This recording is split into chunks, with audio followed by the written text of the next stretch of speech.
Afronautas, muito boa noite. Bom dia, boa tarde para quem assistir em outros horários. Sejam todos muito bem-vindos, todas muito bem-vindas, todos muito bem-vindos a mais uma transmissão ao vivo do nosso Pensar Africanamente, essa nossa ferramenta de comunicação, de luta, de disseminação de conteúdos de história, cultura, tradição, ancestralidade africana, afro-brasileira. Hoje está de volta a coluna do professor Anderson Flor, o Tata em Cocinambá, e depois de muitas tentativas, eis que ele consegue fechar o novembro com um diálogo sobre Virginia Bicudo, uma voz negra precursora da psicanálise no Brasil. Eu digo isso porque ele vem comentando comigo que quer fazer, trazer esse tema no canal já faz algum tempo, e olha que finalmente, eis nós aqui, eis que deu certo, que maravilha. Bárbara Porfírio está aí na moderação do chat, muito obrigada, Bárbara. Ela vai dialogando com vocês, se vocês tiverem dúvidas, vocês podem, se vocês tiverem perguntas para fazer, vocês podem colocar no chat, que Bárbara não nos deixará perder as questões que vocês trouxerem. Viu? Comentários, contribuições também, fiquem muito à vontade, esse chat é nosso, é para dialogar com vocês. Lerê Virgínia passou aí bem mais cedo, africanamente no coração. Sírios Oliveira, estava sumida, Sírios Oliveira também passou aí mais. Esse pessoal que passa mais cedo, eles passam num compromisso também com o canal, que é tentar deixar um comentário, deixar um like, para ver se a gente impulsiona os algoritmos e para ver se o algoritmo dá maior visibilidade para as nossas pautas. Então, só posso agradecer a generosidade de vocês. Recruz.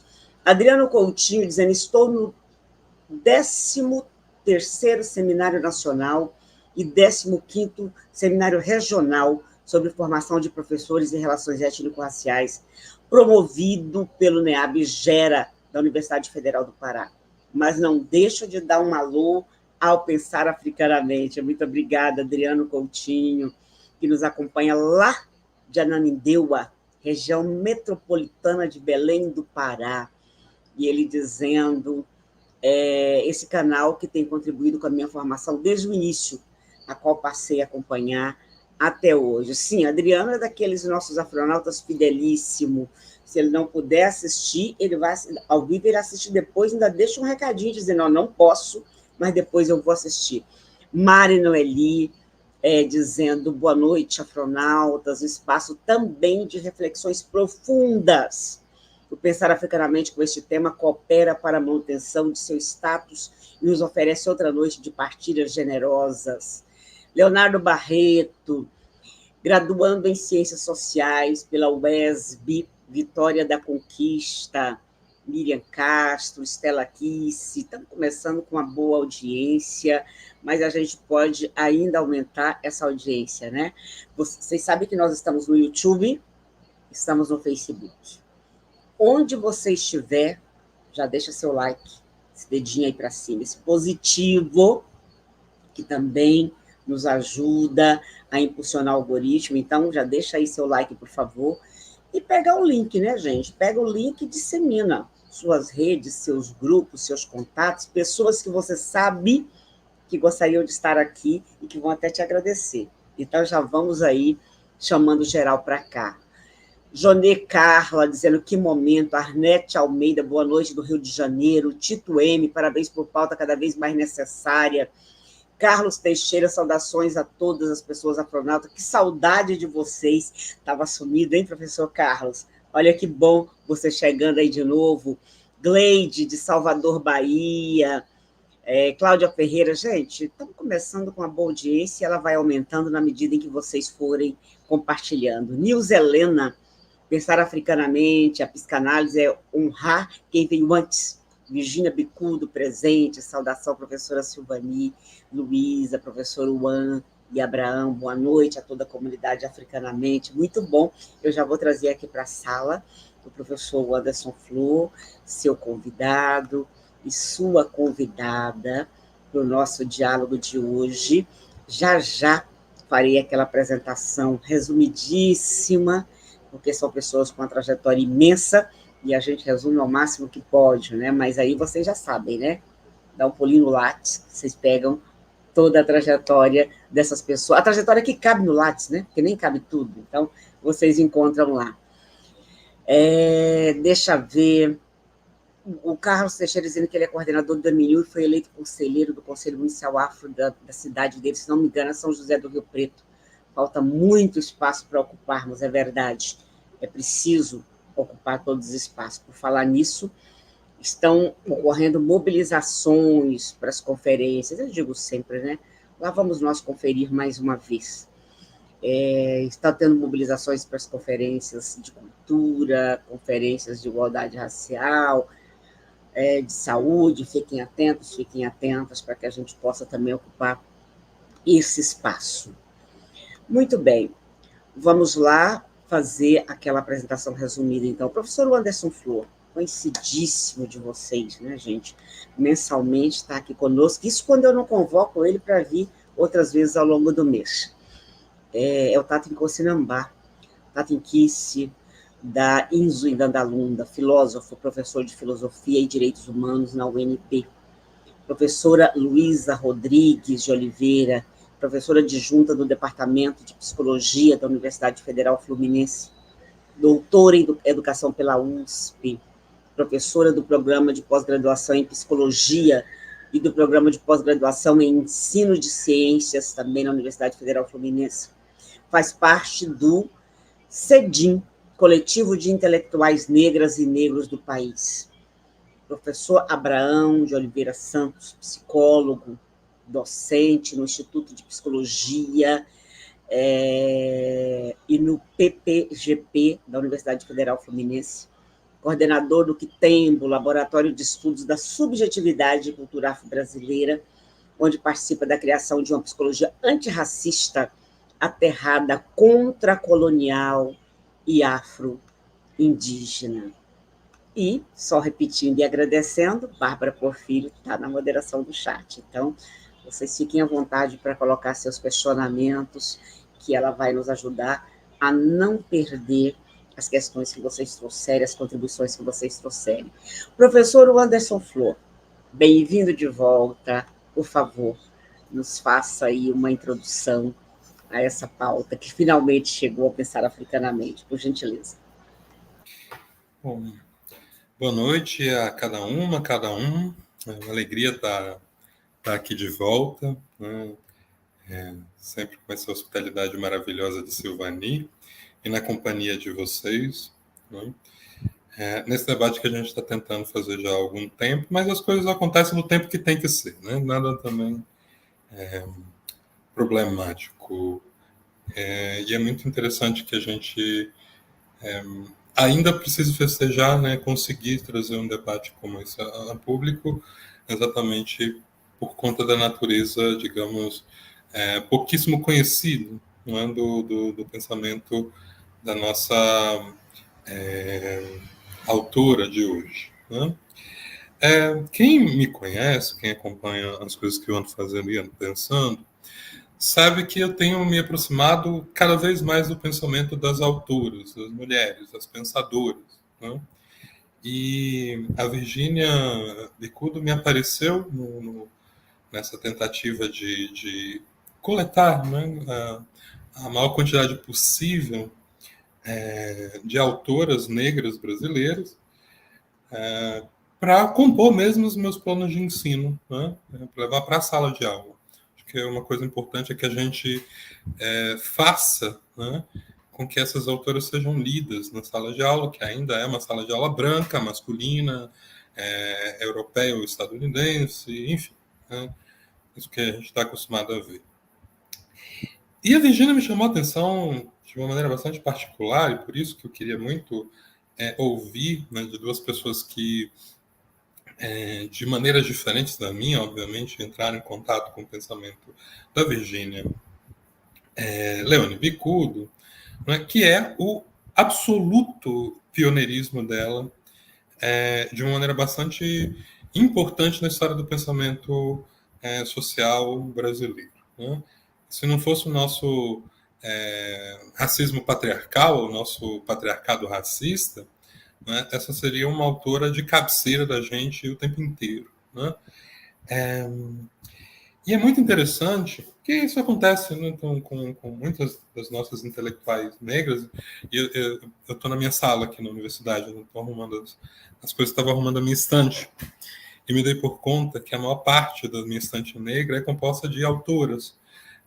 E não só porque eu gosto delas, é porque elas são potentemente a base e o substrato do pensamento negro brasileiro. Né?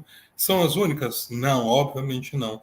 Mas se a gente for olhar de sei lá, Maria Firmina dos Reis, Esperança Garcia, né, até hoje a nossa Sueli Carneiro, a própria Luísa, que está aqui conosco, esse conjunto de mulheres que produzem um pensamento que ordena e nos ajuda a pensar o mundo que a gente vive, né, é uma quantidade inacreditável de autoras, e é inacreditável também o tão pouco que a gente conheça o trabalho dessas mulheres. Então, esse foi o motivo que me fez tentar trazê-la aqui, não só porque ela é uma desconhecida, mas porque é gritante, no caso do Virgínia, que o fato dela ser desconhecida é um desrespeito ao modo como a gente entende a ciência. Né? A gente entende ciência procurando entender como ela começa, né? Como que a gente faz. E a ciência social brasileira, tal como a gente compreende hoje, nasce com o trabalho dela. Né? De certa forma, pensando que ela nasce na primeira metade do século, produz uma parte importante do seu pensamento na primeira metade do século, antecipa, né, uma série de reflexões muito importantes que depois a gente vai festejar, e imagino que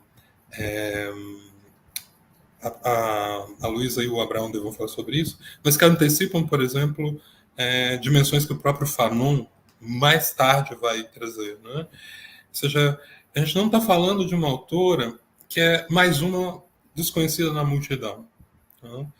E aí eu queria, só para que a gente tivesse ideia, né, do tamanho da maluquice que é a gente não conhecer a Virgínia, e isso conta para a gente de como que o racismo patriarcal funciona, né?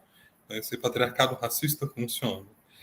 Ela não é só essa voz negra precursora da psicanálise no Brasil, né? Que foi uma das primeiras e mais importantes difusoras de primeira época da psicanálise no Brasil, mas ela também foi a primeira não médica, né, a ser uma psicanalista. Aliás, isso rendeu a ela, né, acusação de charlatanismo, né, porque ela não era formada em medicina, né, e num tempo em que as pessoas que trabalhavam com as áreas psi quase que eram obrigadas, né, a ter uma formação médica. E ela não tinha, foi acusada de charlatanismo. Hoje não se faria mais isso. E ela foi chamada de charlatã, além, óbvio, do racismo que nos organiza, né, pelo fato de que ela não era de formação médica, como depois vai aparecer, ou da área médica, né, seja das ciências médicas psicológicas ou das ciências médicas orgânicas, como depois vai ser a Neuza, né, Santos Souza. Né? Então, acho que é importante entender como que isso também foi importante no ocultamento do trabalho dela. E muito interessante também que ela foi uma dessas figuras que, no meio do trabalho que ela foi desenvolvendo, ainda na primeira metade do século passado, a gente está falando de alguém que nasceu na primeira década do século passado e que faleceu agora, pouquinho tempo, em 2003, né? Ou seja, que viu quase um século, né? E na primeira metade do século passado estava trazendo para o Brasil uma coisa que ninguém fazia até então, que era pensar a clínica para crianças, né? Seja com um trabalho que ela foi uma educadora sanitarista, né? E também fazer um trabalho que era muito parecido com um assistente psiquiátrico na França, que aqui se chamou depois de visitador, né? Ela era uma visitadora psiquiátrica. Então, nessa experiência da educação sanitária, da visitação psiquiátrica, ela junta tudo isso com o contexto da clínica das crianças e preocupada com a questão racial já nessa época. Né? E foi, por exemplo, aluna, né, que conheceu em cursos e formações na Europa, da Melanie Klein, né, que é uma dessas precursoras da psicanálise infantil. E o que me chama a atenção, que eu acho que isso aqui é o que me apaixonou no pensamento dela, uma vez que, apesar de gostar da psicanálise, eu não sou um psicanalista, ela é pioneira, sobretudo, porque ela é dela a primeira pesquisa, né, sobre relações raciais no Brasil que tem uma orientação explicitamente antirracista. Normalmente as pessoas dizem que ela fez a primeira pesquisa de relações raciais no Brasil, que eu acho que é falso, né, porque as ciências sociais no Brasil, ainda na década de 30, já estavam falando sobre relações raciais. Pensa em Casa Grande Senzala, por exemplo, mas tinha uma abordagem que não era exatamente antirracista. Acho que o que é pioneiro no trabalho dela é fazer esse trabalho ainda na década de 40, pensando, vejam, né, Fanon vai escrever, pelo menos vai publicar A Pele Negra e Máscaras Brancas apenas na década de 40, de 50, né? No início da década de 50. E ela já na década de 40 estava discutindo de uma abordagem antirracista as relações, né, entre a percepção de si e a própria dinâmica racial, né? E é muito, muito interessante porque com ela, né, as ciências sociais vão tomando a cara que a gente conhece hoje, com pesquisa rigorosa, né? Não era um ativismo desligado da ciência, mas era uma ciência rigorosa com um compromisso com o enfrentamento antirracista. A gente está tentando disputar isso ainda hoje, e esta criatura estava fazendo isso na década de 30 do século passado, e a gente está tentando entender como é que se faz isso ainda hoje, né? Veja do que a gente está chamando de ser precursora, né?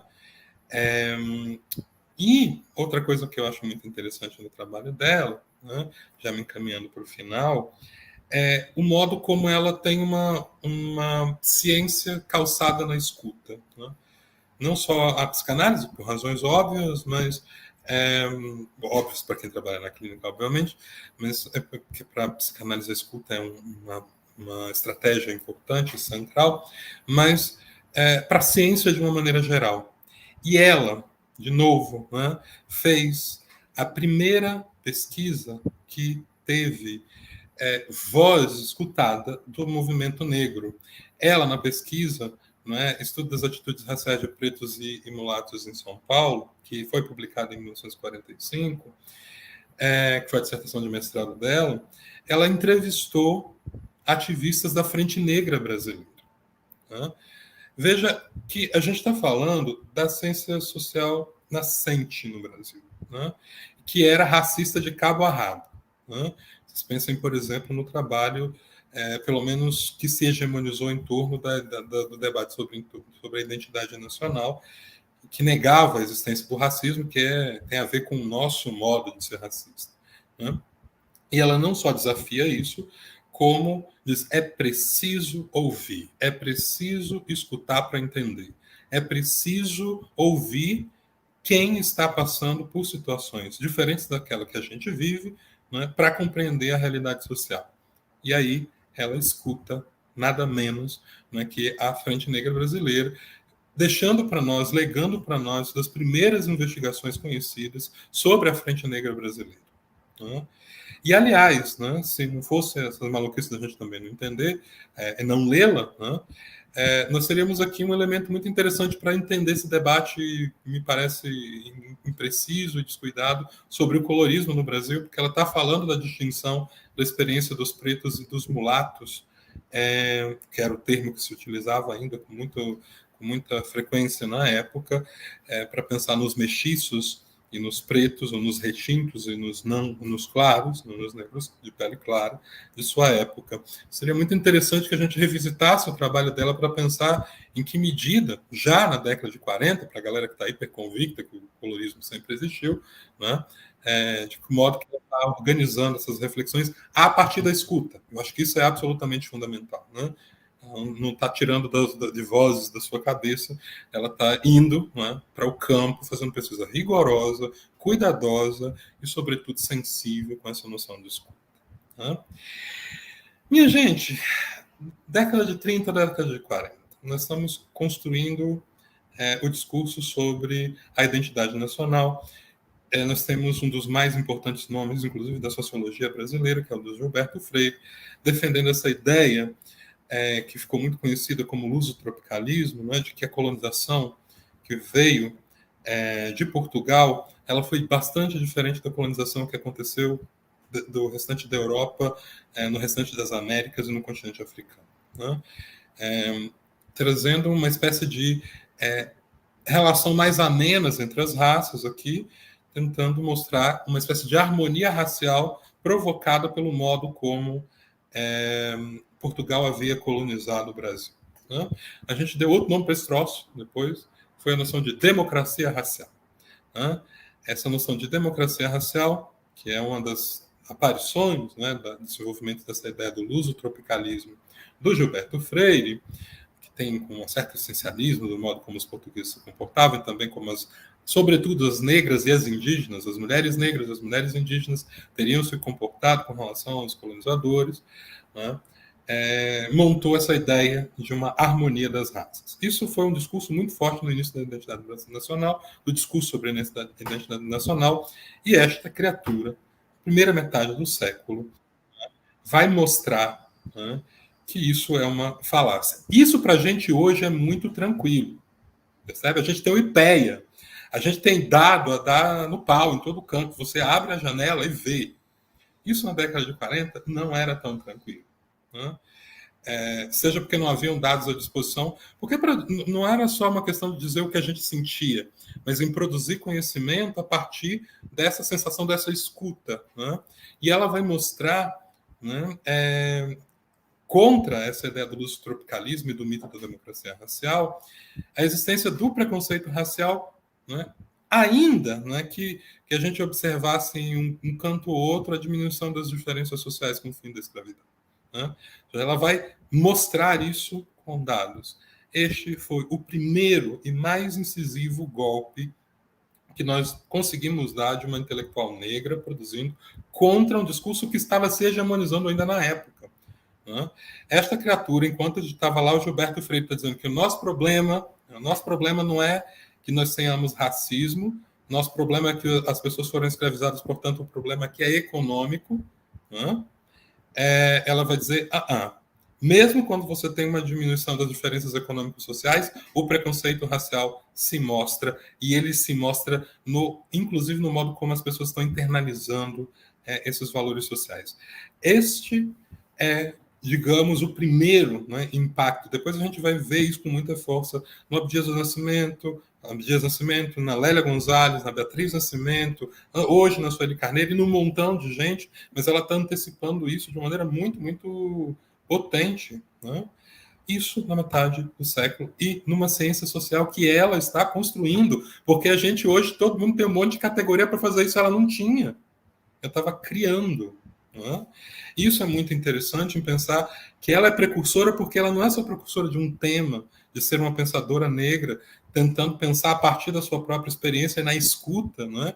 Tendo a escuta como um elemento fundamental do modo de produzir conhecimento, né? Mas é porque não tinha nada, tipo, era mato, né? Tudo era mato, e ela estava construindo e trazendo isso para nós. E por isso que é tão desesperador não conhecer aquilo que ela produziu, né? Essa pesquisa dos estudos de atitudes raciais de pretos e mulatos em São Paulo, que foi a dissertação do mestrado dela, ganhou uma projeção impressionante ainda à época. Vejam que, terminada a Segunda Guerra e toda a autopunição que a mentalidade colonial europeia fez, né, tentou criar algumas estratégias para combater o racismo no mundo. E aí parecia com essa ideia que o Gilberto Freire foi difundindo, com essa ideia da harmonia racial, né, do lusotropicalismo, ou daquilo que mais tarde a gente chamaria de democracia racial, a ONU e a Unesco mandou para cá o povo querer saber, uma equipe de pesquisa para saber o que estava acontecendo aqui, que mágica era essa que esse país tinha conseguido construir uma harmonia das raças, sendo que o restante do mundo não tinha conseguido, né? Aí nós tínhamos o Roger Bachid nessa equipe, nós tínhamos o conhecido professor Florestan Fernandes e tínhamos a Virgínia, né, Leone Bicudo, que vai fazer uma pesquisa que amplia o debate que ela já traz para cá na educação, que é uma pegada muito interessante, que a gente está o tempo inteiro, em função da 10639, trazendo esse debate. Ela estava fazendo isso na década de 40 e 50. É disso que a gente está falando. Né? Então, é precursor em muitos níveis, e acho que é muito importante que a gente consiga retomar os seus textos. Estão disponíveis, não tem nada de escondido, né? É só a dificuldade é saber a existência dela, porque o racismo escondeu, né? Mas depois que a gente descobriu, a gente acha os textos, né?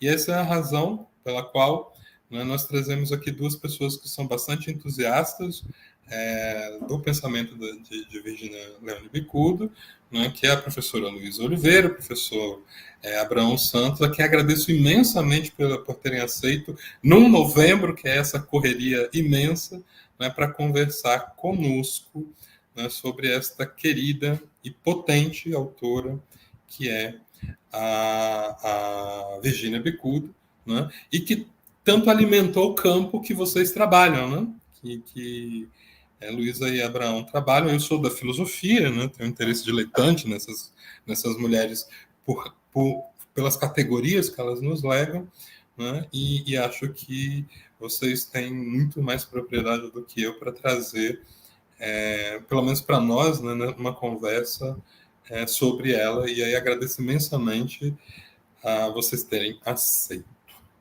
É isso, Silvani, te devolvo, e agradecendo a cada um e a cada um que estão aqui hoje. Obrigada, professor Juan. Deixa cumprimentar o pessoal que chegou aí depois. Vocês podem continuar compartilhando o link, que as pessoas vão chegando aí, as pessoas seguem vocês porque confiam, né? Então, óbvio que se vocês disserem que estão aqui, elas virão também. Eu vi o Birajara Botão aqui nos acompanhando, faz tempo que você estava sumido, hein, meu querido, lá da Zona Leste de São Paulo. O Vladir Souza, estudante de psicologia, bolsista do ProUni. Olha aí, que bom que você está aí te ouvindo. Eu fico mais uma vez reafirmando aquilo, né? Que há uma dificuldade muito grande de algumas pessoas em perceber que o nosso espaço vem de longe, né? Como diz o Lema Werneck, e acham que vão inventar a roda e vão começar as coisas, e é uma perda imensa de tempo, uma perda imensa de todo um cabedal que está aí disponível, né? Professor Abraão, bem-vindo, muito obrigada, por favor, é contigo. Eu pensei que a Luísa começaria, não? É o contrário, é? Uhum. É o contrário? Não, vamos lá, vamos organizar isso aqui, peraí. Professora Luísa, então, por favor, bem-vinda, por gentileza. Boa noite a todos, a todas e todos, né? É uma alegria estar aqui hoje no Pensando Africanamente. É uma alegria compor aqui essa mesa com a Silvani, com a Flor e com o meu companheiro de caminhada na UF, o Abraão Santos. Cumprimento a todas e todos que estão nos assistindo, especialmente as professoras Jonê Carla Baião e Núbia Regina, que são companheiras também nessa caminhada, já que a gente está aqui hoje pensando esse encontro com Virginia Bicudo. Né? Eu tenho começado, toda vez que sou chamada para uma fala, eu tenho começado contando uma cena. E eu tenho brincado, mas eu acho que é bem sério, e chamado essa cena de cena originária. Uma cena que tem 10 anos, aconteceu no Instituto de Psicologia da UF, lá num dos corredores, eu caminhava por lá e uma aluna chamada Yasmin me pergunta o que é ser a única mulher negra no departamento de psicologia. E naquele momento eu levei um susto, né? E o susto não foi porque pela minha identificação com ser negra, né? Eu venho de uma família de Madureira, um dos bairros mais negros do Rio de Janeiro, e eu vi o tempo inteiro da minha mãe que nós somos negras. A minha surpresa, eu levei um tempo para entender, era porque essa identificação estava aparecendo num espaço de formação, né? Eu fui formada nos anos de 1980 e formada com esse sentido do pensamento social brasileiro, né, que Virginia Bicudo, como disse o An, também enfrentou, mas eu fui formada com esse sentido de que a racialização só entrava nos espaços de formação, como a universidade, se for para nós falarmos sobre a vida dos negros e das negras, né? Eu levo um susto e eu respondo, também tomada pelo pensamento social brasileiro naquele momento, com uma frase que eu levei muito tempo depois para repetir e ter coragem de contar. Eu respondi assim: não é meu tema, não é meu tema. Não. Mas a Yasmin, diante de mim, me fez entender que aquela resposta não servia, né? E eu, então, fui me haver com aquela pergunta e fui encontrar intelectuais negras que habitaram os espaços acadêmicos, que eram os mesmos por onde eu estava caminhando. No primeiro momento, Beatriz Nascimento, né, criou o primeiro coletivo negro da UF, essa historiadora importantíssima. E depois, algum tempo depois, Virginia Bicudo, que teve formação no mesmo espaço lá por onde eu tive, em terras paulistanas. A Virginia Bicudo aparece na minha vida, assim, não apareceu durante a minha formação, nos anos de 1980. Não ouvi uma vez o nome de Virginia Bicudo. Mas ela apareceu por uma provocação do An Flor, né? Vários encontros em bancas que eu tive com ele, eu anunciava um ineditismo da psicologia que estamos fazendo na psicologia da UF. E sempre o An,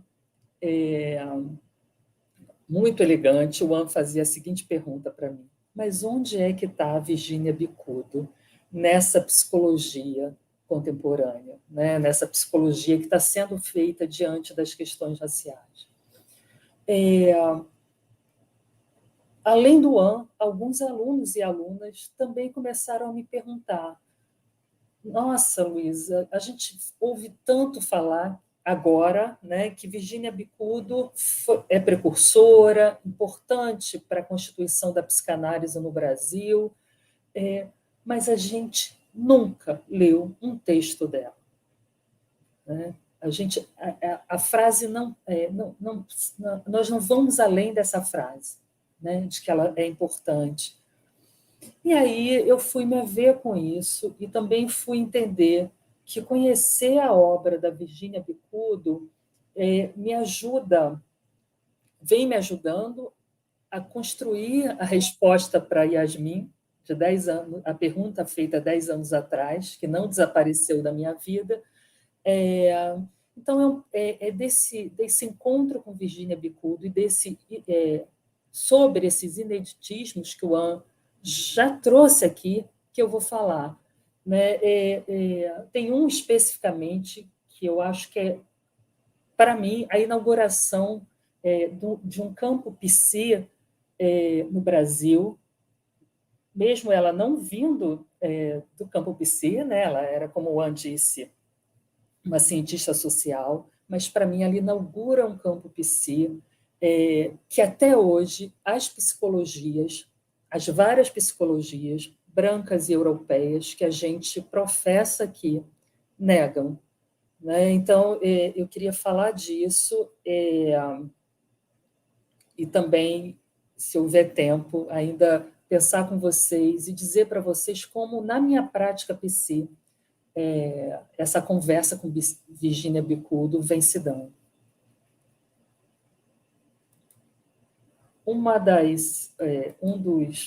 Para mim, o ineditismo primeiro, só por ordem aqui minha,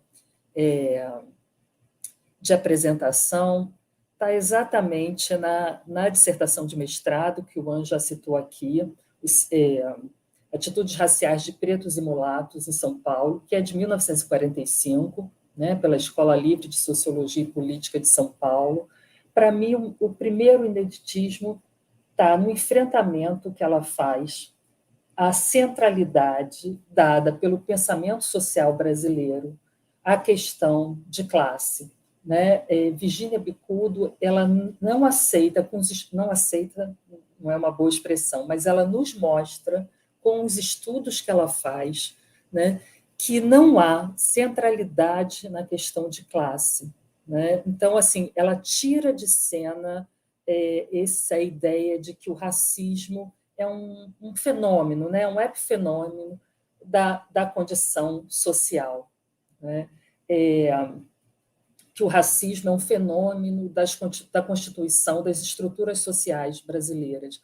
Essa é um enfrentamento importante, era 1945, como o An diz, era um momento, como o An também disse, 1930, 1940, em que o mito da democracia racial estava sendo afirmado para fundar esse país como nação.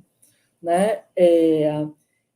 Imagina, a Virginia Bicudo fazia esse estudo em 1945, e tem algumas pessoas que chegam a dizer que ela cometeu parricídio em relação ao seu orientador. O orientador dela era Donald Pearson, né? Um defensor dessa perspectiva da centralidade de classe, da classe arrastando a racialização no Brasil. Para mim, esse enfrentamento que Virginia faz também vai me ajudando a entender o que é ser uma pesquisadora negra nos espaços de formação, porque esse enfrentamento que ela faz tem consequências, né? Consequências que a gente sabe hoje da completa negação desse ineditismo, mas tem consequências quase que imediatas, né? Quando, em 1955, ela faz um estudo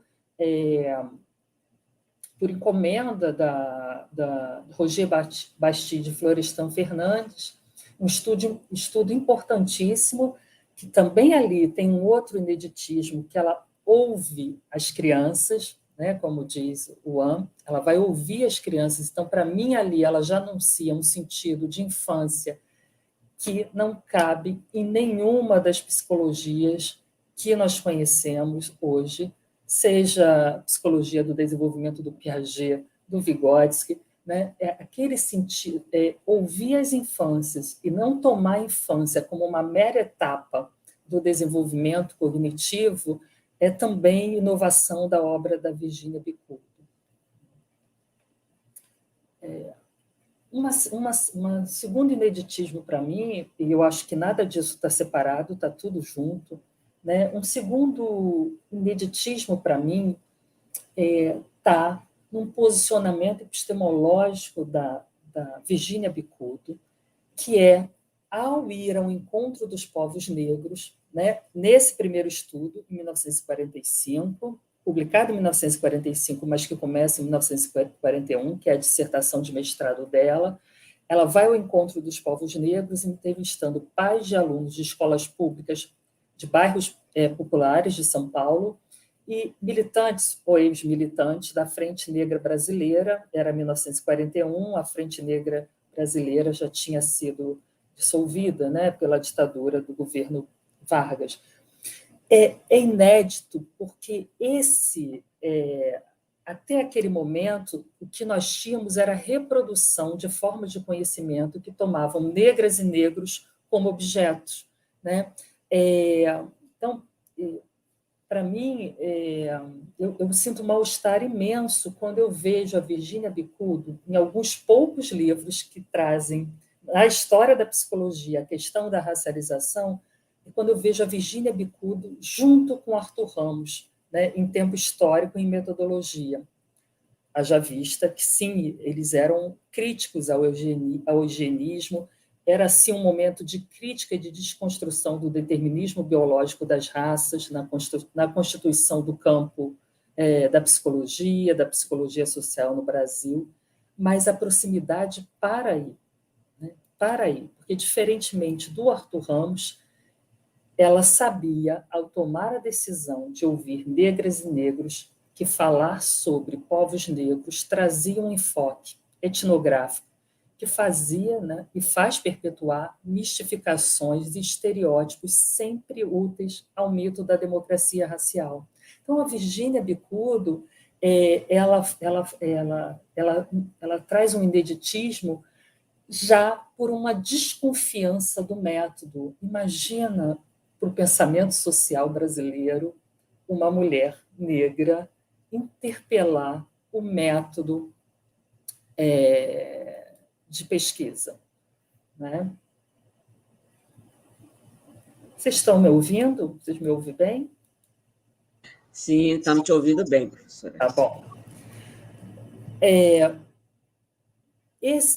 Nesse momento, eu penso a primeira aproximação da Virgínia Bicudo com a obra do Fanon, né? Fanon, que vai publicar, como Anne disse, se eu não estiver enganada, Pele Negra e Máscaras Brancas, ali pelo início dos anos de 1950, se eu não estiver enganada, 1951 ou 52.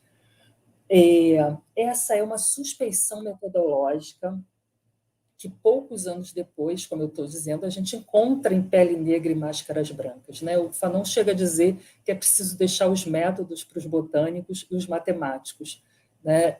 E a sociogenia fanoniana está aí para provar isso, né? Ele vai afirmar um método que precisa ser fundamentado na luta contra o racismo antinegro pela Agência dos Povos Negros. Virgínia Bicudo fazia isso, fez isso no Brasil, e era o início da década de 1940. Né? É muita coisa. Né? É muita coisa. Essa luta é política e se dá por grandes e pequenas revoluções. Né? Então, sendo condição para o desvendamento a maneira como a colonialidade se institui socialmente. Isso é certo. Mas na cotidianeidade da racialização, modos de subjetivação que são interiorizados, né, pela vivência do racismo. Virgínia Bicudo, ela não se furta a trazer isso, né? Então ela usa uma expressão, né, na dissertação de mestrado dela, publicada em 1945, que ela nomeia de alto ideal de branco. Quase 10 anos depois, o Fanon vai escrever sobre isso. E, para mim, Virgínia é precursora de Neuza Santos Souza, de Lélia Gonzalez, de Maria Aparecida Bento, né, de tantas autoras e autores negros que vão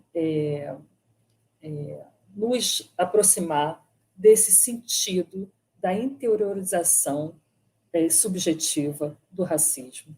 E a gente vai a tantos autores e autoras negros, né, negras, a gente vai a Stuart Hall, a gente vai a Fanon, né, mas a gente não consegue reconhecer o que está dito, está escrito. Eu separei a passagem da pesquisa dela, se vocês tiverem, se me permitirem, eu faço essa leitura, é breve, porque a expressão, o conceito auto-ideal de branco está na obra dela. A publicação é de 1945. Né? Ela diz assim, ela está ouvindo um homem negro, como ela chama lá no estudo, de classe média intermediária, e ela diz assim, nos 13 casos até agora apresentados, 6 dos entrevistados afirmaram ser criados por brancos e outros 4 tiveram íntimo convívio com brancos na posição de empregados. Tiveram, pois, na infância mais contato com brancos do que com pretos. No convívio íntimo com brancos, o preto adquire as maneiras de pensar e sentir do branco, também no que se refere ao próprio preto, passando a ter, para o preto, a mesma atitude e os mesmos sentimentos do branco. Em virtude dos contatos, o preto introjeta as ideias do branco e passa, então, a ver os pretos do ponto de vista do branco, desprezando-os. Vendo também a si próprio, do ponto de vista do branco, perde o direito de reagir contra o branco. Isso, para mim, é outro ineditismo dela, que depois a gente vai encontrar na obra de Neuza Santos Souza. Suas energias são empenhadas no esforço de eliminar o branco, os motivos do conceito de inferioridade, a fim de conquistar a consideração do branco. Com mentalidade formada pelo branco, o preto desenvolve o alto ideal de branco, que não se expressa abertamente no desejo de ser branco. O preto luta para anular o sentimento de inferioridade desenvolvido em face das atitudes de restrições do branco. Empenha-se, então, em conseguir características de status superior, através do casamento, do exercício de profissões liberais, do cultivo intelectual e da boa aparência. Virginia Bicudo, em 1941, trazendo uma discussão que a gente faz hoje, né, no campo da psicologia, na interface com os estudos raciais, é a gente pensando no sentido de identidade relacional, né, é a gente querendo entender que identidade é essa, e como ela se forma, e como ela se dá. Então, assim, eu fiz a escolha dessa passagem e tomo essa passagem como um ineditismo, porque eu entendo que Virginia está assuntando a psicanálise, sabe? Estou usando aqui assuntar bem no sentido que minha mãe usava. Ela está desarrumando a psicanálise, né? Ela é precursora de um sentido de identidade que é preciso entender o auto-ódio, a identificação com a imagem da brancura. A psicanálise que se fez no Brasil, mesmo com essa pesquisa e produção da Virginia Bicudo em 1941, nunca levou isso em consideração. Não leva isso em consideração, né? Para mim, ouvindo e lendo a obra da Virginia Bicudo, é uma arrumação de resposta para a pergunta que eu ouvi há 10 anos atrás. Como é ser a única mulher negra no departamento de psicologia? E eu vou encontrando resposta pelos caminhos que Virginia vai traçando e o que vai acontecendo com a obra dela nesse modelo, como o Anne disse, do patriarcado branco, né? Virginia Bicudo faz um sentido de identidade relacional em 1941, para mim, ali, já interpelando a psicanálise, né? E a psicanálise, durante todas essas décadas, elas se vão o quê? 80 anos? Acho que por aí, né? A psicanálise não leva isso em consideração, continua afirmando o seu ideal do ego, o seu ego ideal, sem levar a racialização como questão. Então, a Virginia ela está nos contando, né, como no encontro de homens negros e mulheres negras, como é viver a experiência colonial, né, para a qual, né, o espelho que a gente tem, né, Conceição Evaristo, não só Conceição Evaristo, mas a gente costuma chamar de espelho de Narciso, é o grande dispositivo ocidental de entendimento da relação entre eu e o outro, né? Numa equação que o eu é o branco, o negro é o outro como objeto, causador de fobia, de ansiedade, como dizia Fanon, né? Então, tempos depois da publicação da Virginia, a gente ouviu do Fanon, também em Pele Negra e Máscaras Brancas. O mundo branco rejeitava minha participação, exigiam que eu me confinasse, que eu me encolhesse. Não há nada de inconsciente nessa equação. Nesse momento, em Pele Negra e Máscaras Brancas, o Fanon vai dizer que se a psicanálise quer se haver com essa história, ela precisa mudar. Era 1951, 10 anos depois no início dos estudos da Virginia Bicudo. Mas ela não para aí, ela vai adiante, né? Então, em 1955, acho que meu tempo está acabando, né? Em 1955, já estou terminando, em 1955, nessa pesquisa que o An também citou, com escolares, né, ela vai adiante, né, e ela faz mais, né, como eu havia dito antes, para mim ali tem um sentido de infância que as psicologias que nós conhecemos do desenvolvimento, da personalidade, como a gente chamava mais 20, 30 anos atrás, mas mesmo as psicologias que a gente conhece hoje, da crítica social, não reconhecem, não entendem. Para mim, é um sentido de infância que está nas filosofias negras. Né? Ela vai ouvir as crianças.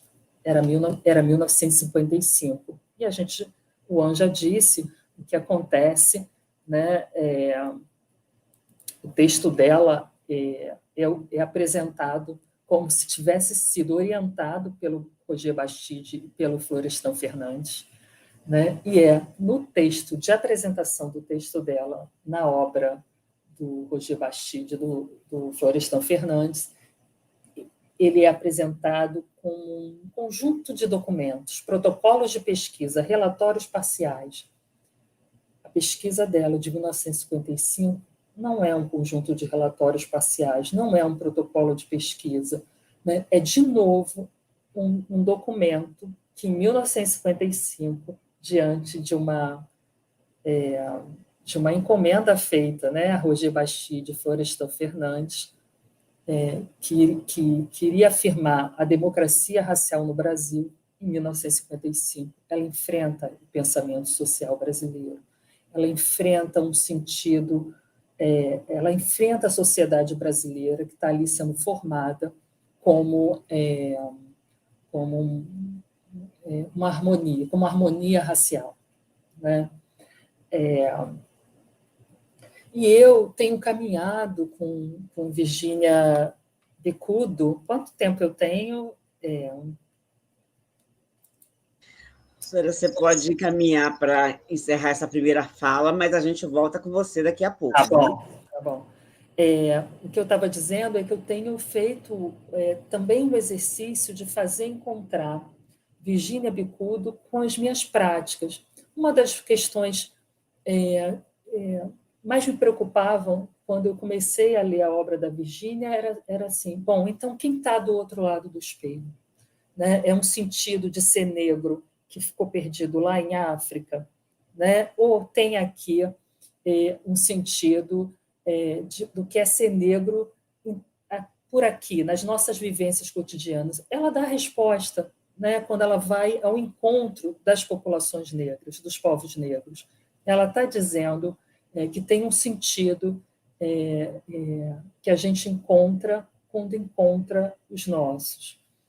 E aí eu tenho feito essa conversa, eu tenho feito encontrar Virginia Bicudo e Conceição Evaristo nas minhas conversas, porque nas obras da Conceição Evaristo, para mim, está definições desse sentido de identidade, que também está na obra da Virginia, que tem me ajudado a seguir adiante. Então, eu vou terminar já lendo um conto que Conceição lançou, acho que tem um mês.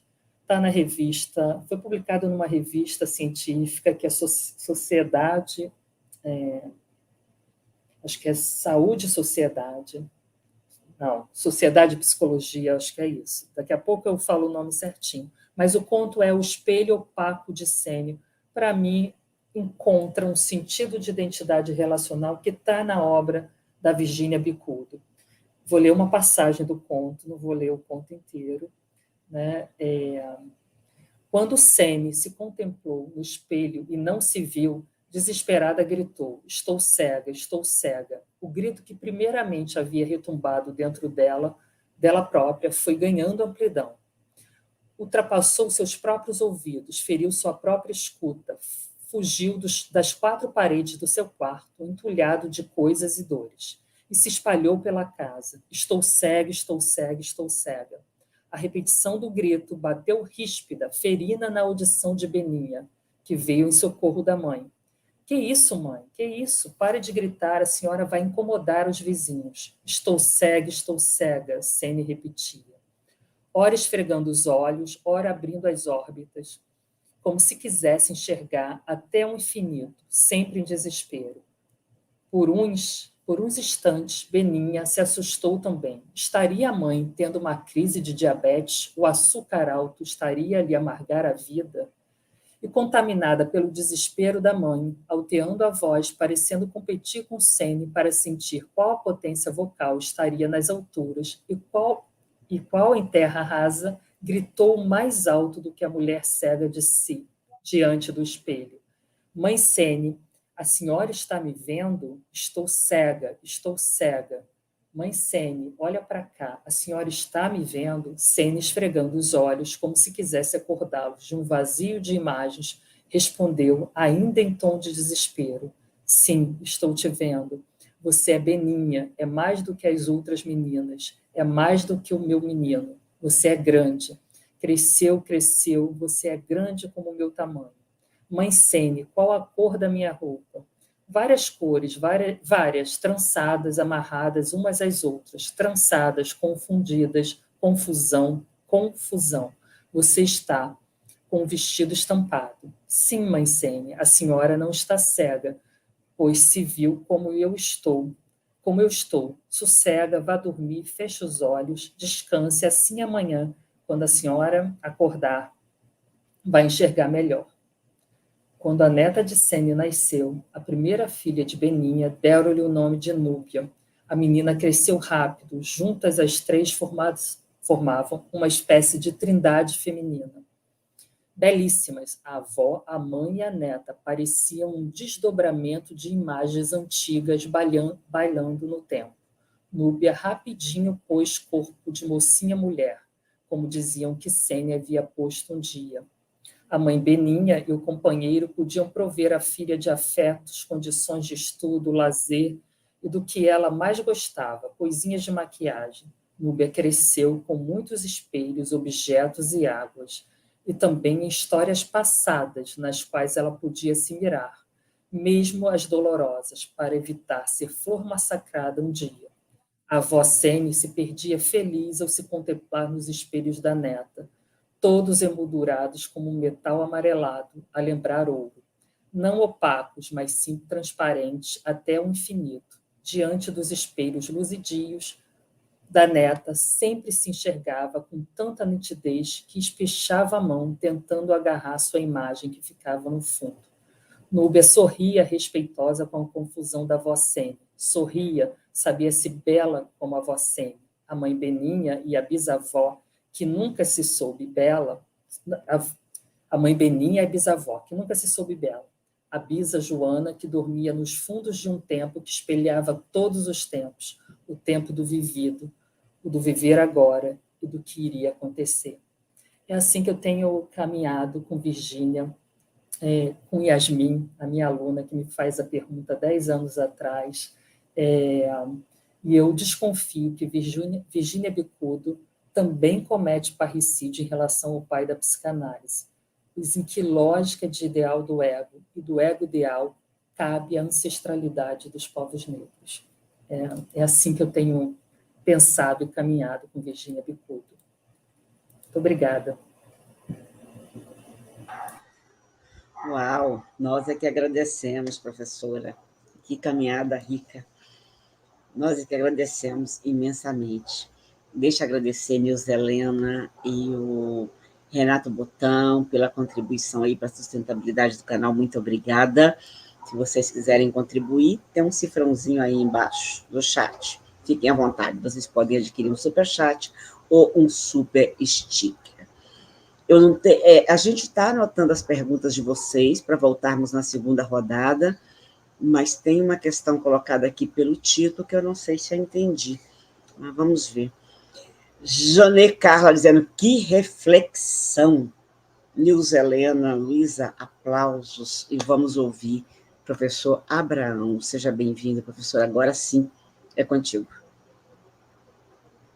Boa noite Boa noite a todos, a todas, a todos.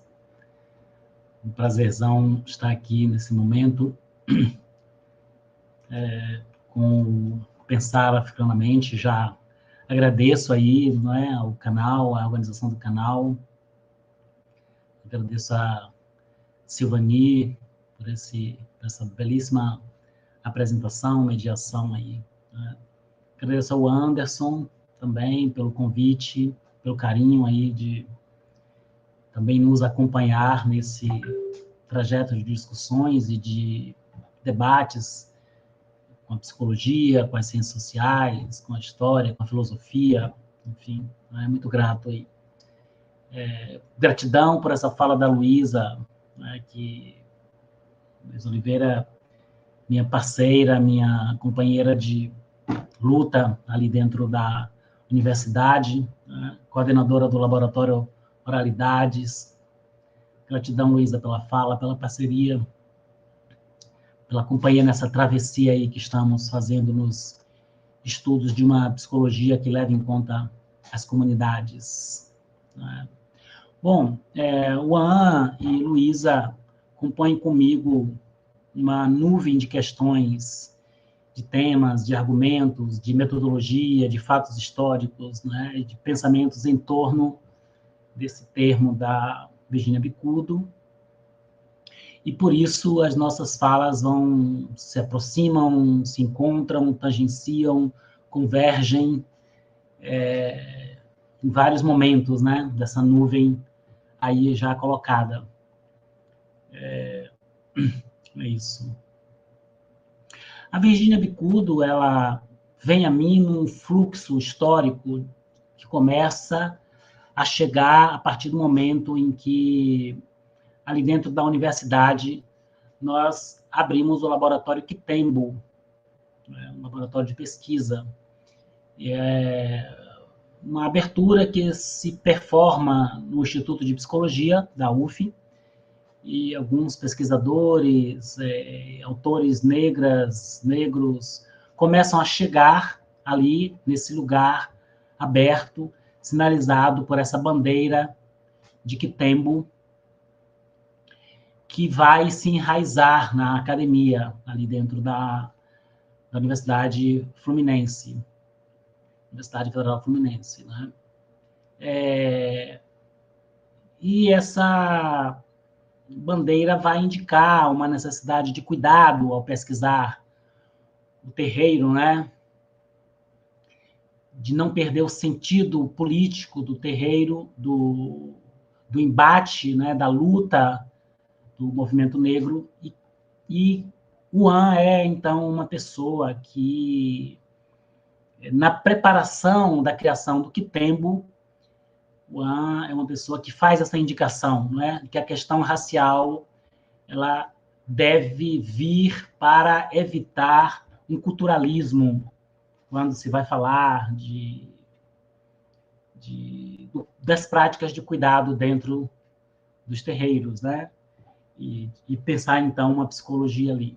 Interessante que esse encontro com o An e a própria formação do Kitembo dentro da universidade, ela é, em certo sentido, conduzida por uma pessoa muito querida, que já se foi, que é o José Marmo, e é ele quem me apresenta ao An, um encontro que houve em Fortaleza, né, e, em certo momento, temos essa oportunidade, em alguns momentos, de conversar, e o An dá essa direção, né? Então, essa direção também é uma direção, a direção do Kitembo, é uma direção também dada nesse encontro com o José Marmo, né? Que, então, eu quero fazer uma homenagem, não é a primeira vez que eu faço uma homenagem ao José Marmo, faço mais esta aqui, não é?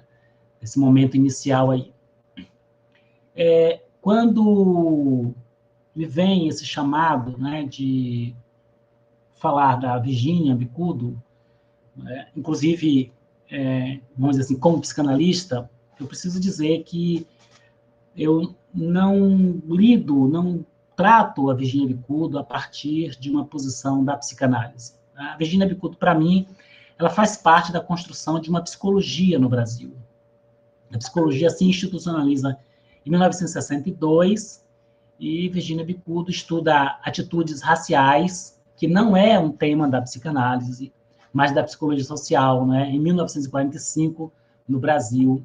E o Anja fez aí esse périplo histórico, a Luísa também. Né?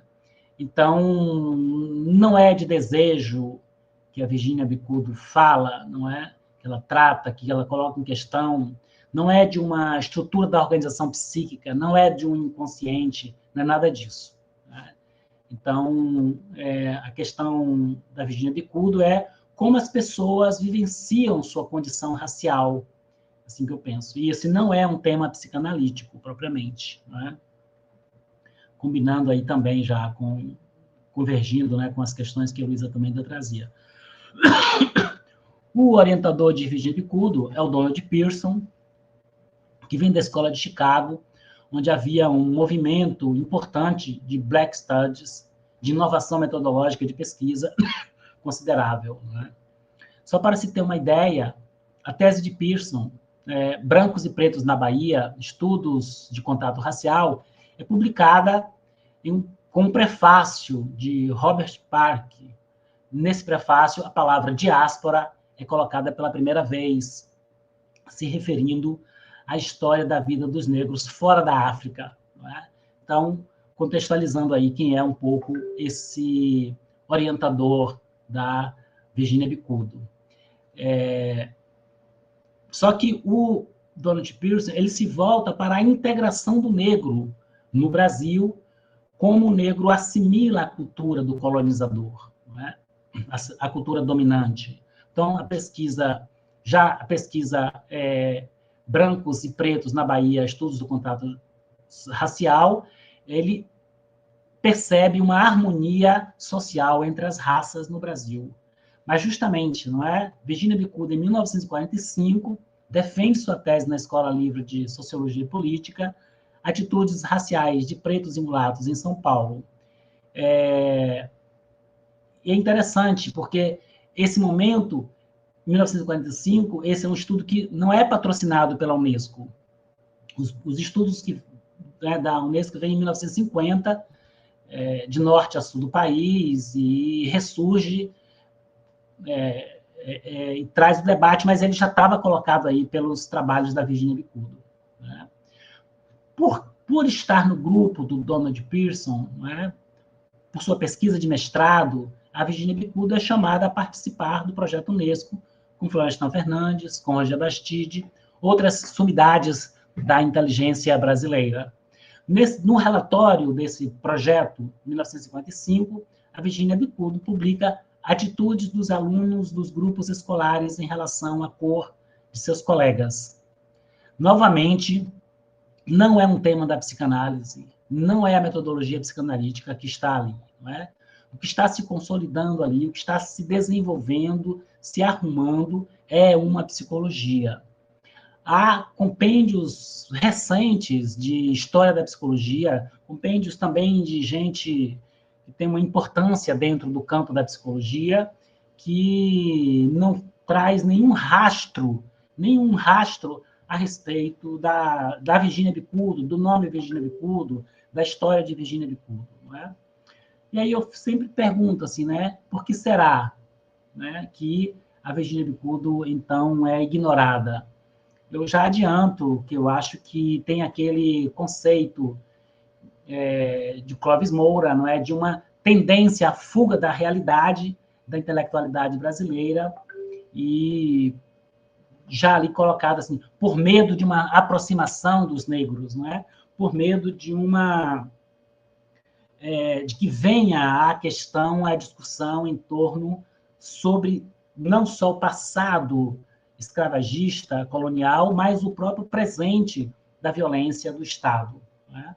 Bom, voltando, para vocês terem uma ideia, o próprio projeto Unesco, no início dos anos 1950, tinha o objetivo de mostrar para o mundo como no Brasil as três raças conviviam em harmonia. Então, vocês vejam a agonia na qual Virginia Bicudo se encontrava. Imaginem um ambiente intelectual difícil no qual ela estava. Não é? Uma vez que a experiência de vida dela como mulher de família negra não confirmava o que os doutores, o que a inteligência brasileira diziam. Veja que Virginia Bicudo está aí em dificuldade de falar, assim eu considero, não é? Com um poder imprimido-lhe, né, impondo-lhe um cala-boca, um silenciamento, dificultando que ela e sua família sejam vozes falantes das questões do Brasil. A harmonia entre as três raças, no Gilberto Freire, né, estava aí em pleno vapor, tem toda uma direção, traz toda uma direção que este país vai abraçar de sublimação da violência, de embelezamento, sublimação, inclusive, não só no sentido de ocultamento, mas de embelezamento da violência da colonização que perdura até o momento. O Gilberto Freire é o intelectual que propriamente dá consistência teórica a esse processo que o Brasil adota, não é, de constituição do seu tornar-se nação branca e de sublimação, então, desta condição na qual esse país surgiu, não é? E a Virginia Bicudo está nesse lugar de embate, de disputa, não é? Novamente, um pouco como o Juan falava ainda há pouco, em 1945, não é? Não hoje, mas hoje já não é fácil, né? Imagina em 1945, né? Então, queria trazer assim, Virginia Bicudo, ela fez nascer, né? Trouxe ali inovações teóricas e metodológicas para a ciência.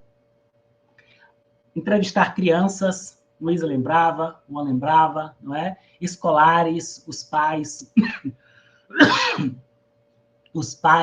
não é?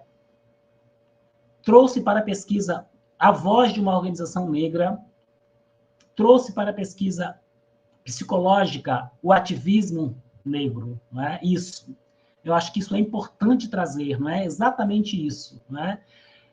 A Virginia Bicudo, ela não se ocupou exclusivamente de problemas de indivíduos isolados, aturdidos, fragmentados, lançados ao vento e ao abandono.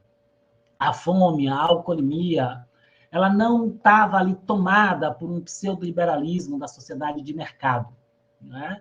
Isso que eu dizia ainda há pouco, né? Que a Virginia Bicudo trazia uma escuta dos grupos em situação de opressão, de vulnerabilidade, os grupos submetidos à violência do Estado, né?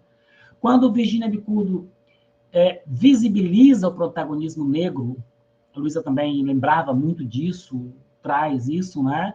Acho que é isso que eu estou falando, assim, uma nuvem que nós vamos nos encontrando.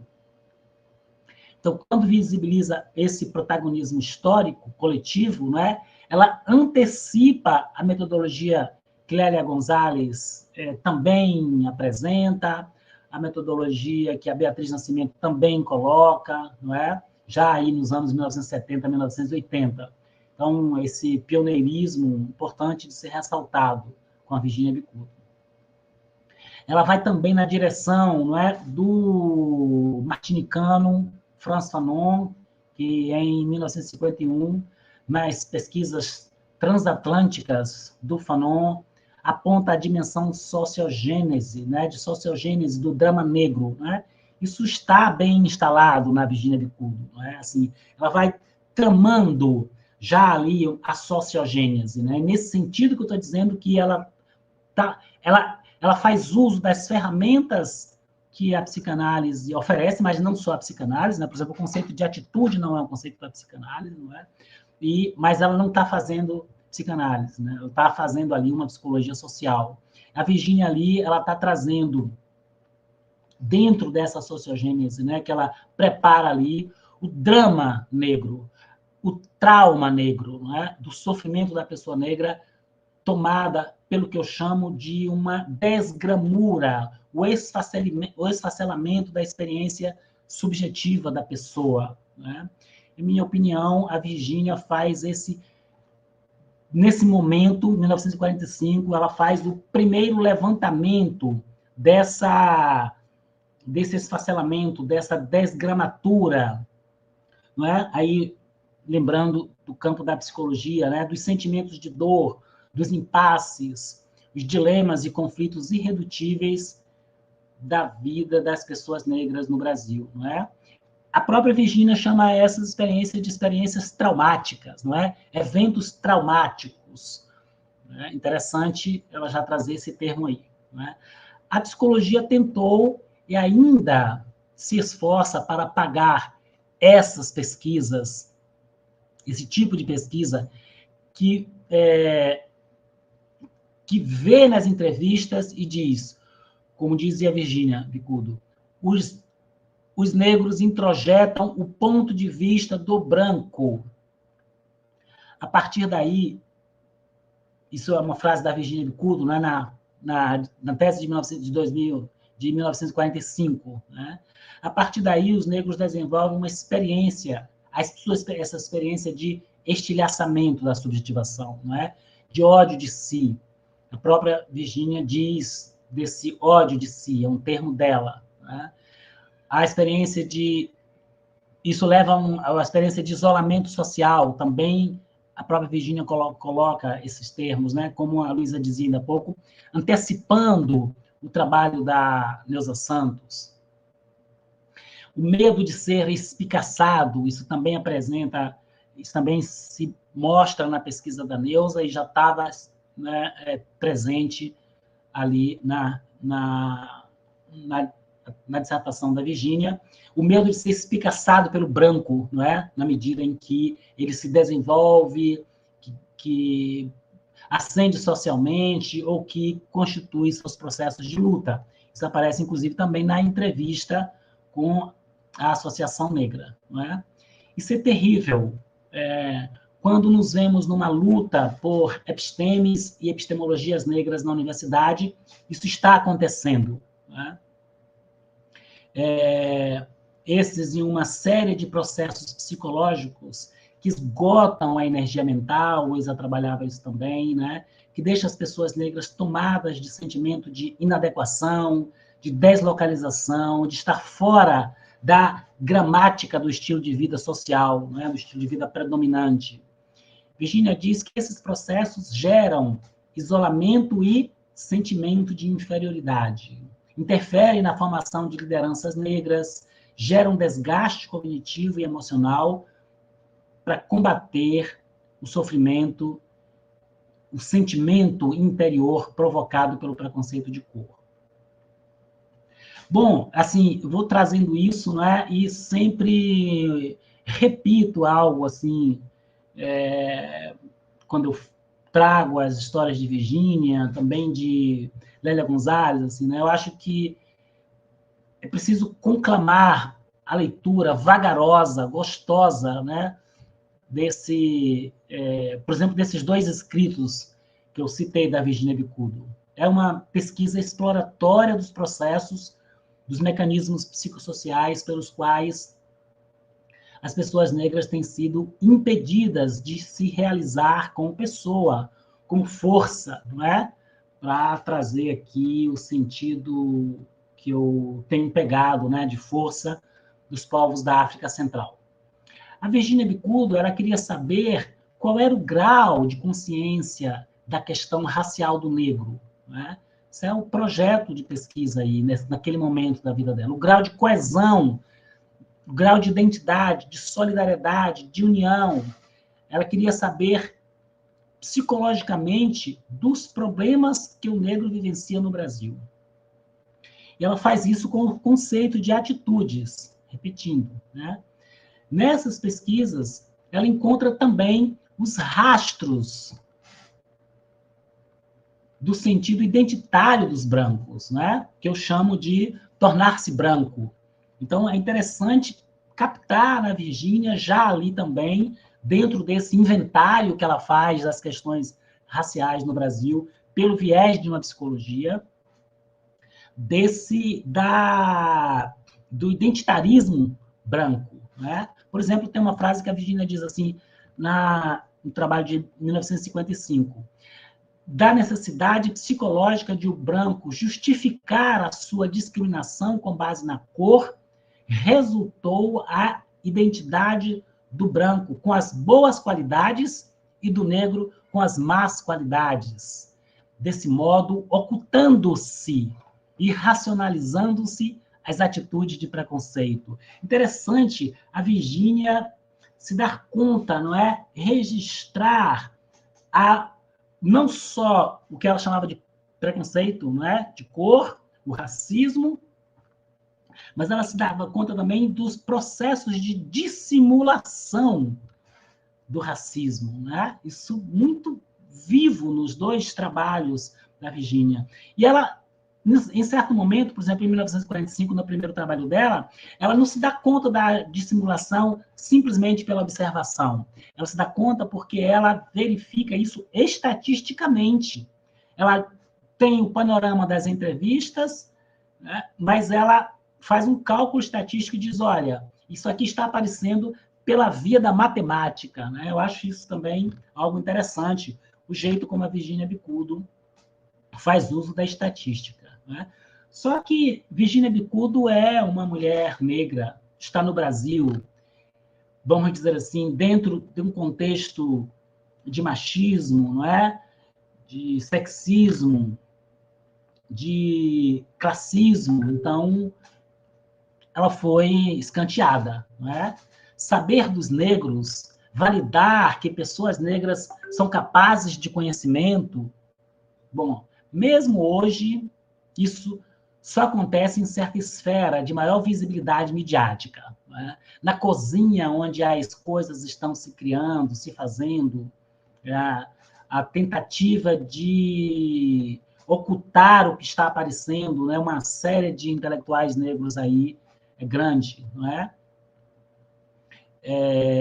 Eu diria assim, em prosa de branco, quem faz a comida é a tia Anastácia, mas quem leva os louros é outra gente, não é?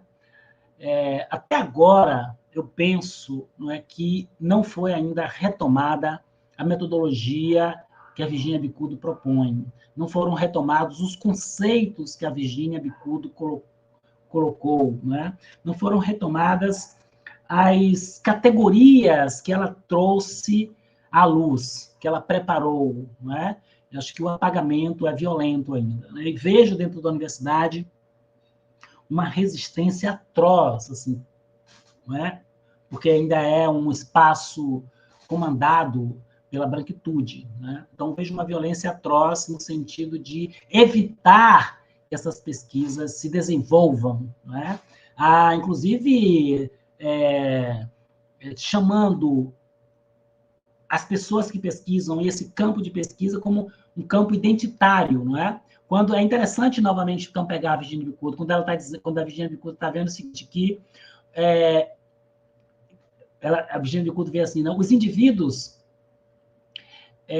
brancos, por exemplo, né, eles sempre se voltam para os próprios brancos, sejam quando eles rejeitam ou quando escolhem, no caso da pesquisa dela com os escolares, né, rejeitando ou escolhendo, não é, ou se aproximando dos colegas, os brancos são os preferidos, para um lado ou para o outro, né? Interessante isso. Então, a condição identitária da brancura, ela é muito mais presente, visível, não é, do que o identitarismo das pessoas negras, que ele justamente tem mais dificuldades, é mais precário, né? E, entretanto, são os negros que são acusados de identitarismo, né?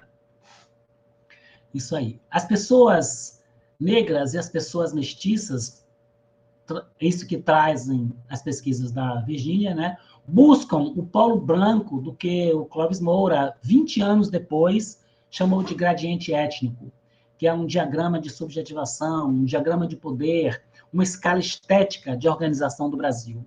O gradiente étnico é um mecanismo das elites, que são brancas, para organizar as massas dos mestiços, para acomodar a mestiçagem e desenvolver o extermínio dos negros, né? Quando o movimento negro, nos anos 1920, chegando para 1930, decidem, tomam a palavra negro, né, como a palavra na frente do movimento, né, que vira, então, um movimento negro, a luta dos negros, né? É interessante que isso é feito justamente como um modo de se voltar para os mais vulneráveis, não é? Que são as pessoas mais escuras, não é? Com a caracterização, não é? Com a melanina mais intensa, né? Bom, enfim, é isso que a Virginia está trazendo, não é? Também aí dessa condição identitária. 1945, 1955, a Virginia mostra, possivelmente pela primeira vez, né? E conversando com o que o Juan trazia, com o que a Luísa também trazia, não é? Os elementos dessa condição identitária das pessoas brancas no Brasil. Ela revela os rastros do tornar-se branco, de como os brancos, seguindo o que organizam as elites, têm alta coesão identitária. Isso nas duas publicações de 1945, de 1955, sempre lembrando, a partir da categoria atitude. Virginia traz isso, não é? E é isso aí que eu acho que ela sinaliza, né? Como as pessoas brancas são coesas, como elas têm a atenção voltadas para elas mesmas, já sem considerar as questões do negro, né? É isso, que a tese mostra esse identitarismo tão bem escondido, tão dissimulado, que ela precisa, né, desse raciocínio estatístico para ver. Então, é isso. Eu acho que está bom. Não sei se eu tenho mais tempo aí. Como é que está meu tempo?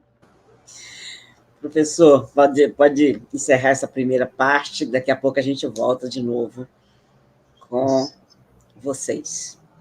Joia. É isso, né? Encerrando, interessante assim, esse levantamento que a Virginia faz, não é? Da problemática do sofrimento das pessoas negras, da dificuldade delas de mobilidade social, isso está apresentado, também desse elemento do tornar-se branco, né? do identitarismo branco, que ela traz, né? da falta da empatia, inclusive aí, ela mostrando como é que as pessoas brancas têm pouco interesse em olhar, não é? Em se encontrar, em participar da vida das pessoas negras. Não é? Então, acho que isso aí dá para a gente conversar mais e, enfim, ouvir também aí o que é que as pessoas gostariam de trazer para a prosa. Vamos lá desenvolver essa troca. Obrigado aí pela atenção de todos e todas. Obrigada, professora Abraão, muito obrigada. Eu, ouvindo vocês, eu fiquei imaginando, né, Virginia Bicudo, naquele momento em que a inteligência brasileira está consolidando o mito da igualdade racial, o mito da democracia racial, está elaborando num outro sentido, e ela ali remando contra a maré e fazendo uma outra elaboração. Eu imagino o grau de violência, sem dúvida. Roberta Frederico, aula maravilhosa. Alessandra, do perfil KMR, trazendo aqui algo que acho que nós vivenciamos nas nossas famílias, né? E como o racismo matou pessoas que vieram antes de nós. Ela diz como matou a tia, que morreu com distúrbio mental, como anulou o irmão inteligente, mas que não consegue vivenciar essa inteligência, como o avô morreu de cirrose. Eu acho que está na nossa trajetória aí essas questões. Veja só, se vocês tiverem alguma pergunta, é para já, tá? Porque já a gente volta na segunda rodada e não teremos mais espaço para perguntas. O que nós temos aqui, algumas perguntas que, na verdade, que já dialogam com questões que vocês trouxeram, mas eu vou colocar a Nilza Helena.